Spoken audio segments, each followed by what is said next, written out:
Embrassade entre élus d'IXL et de la ville de Bruxelles. On a même sorti quelques bulles et dressé la jolie table pour l'occasion.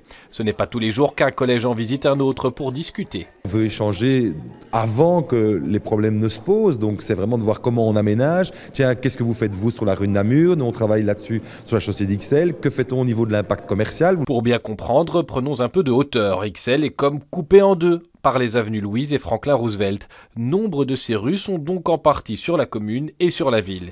IXL aimerait généraliser le 30 à l'heure dans ces petites rues. Elle se donne même jusqu'en 2018 pour y parvenir. Je pense que ce serait bien pour les habitants de Bruxelles-Ville d'avoir les mêmes mesures qu'IXL. Donc un projet de mobilité important pour nous, pour les carrefours aussi. On a beaucoup de grands carrefours communs. Voilà qui promet du changement autour de l'avenue Louise, un quartier dont IXL veut aussi mieux coordonner la politique de stationnement et les zones bleues avec sa voisine. Si la ville de Bruxelles n'est pas contre le principe, elle espère surtout que les deux se feront mieux entendre ensemble que séparément dans de gros dossiers régionaux. Le problème, c'est l'impact des chantiers. Il faut quand même que la région phase un peu les choses. Je pense qu'il y a souvent des bons projets, mais qui sont mal ressentis par la population parce qu'elle ne comprend pas le rythme des chantiers.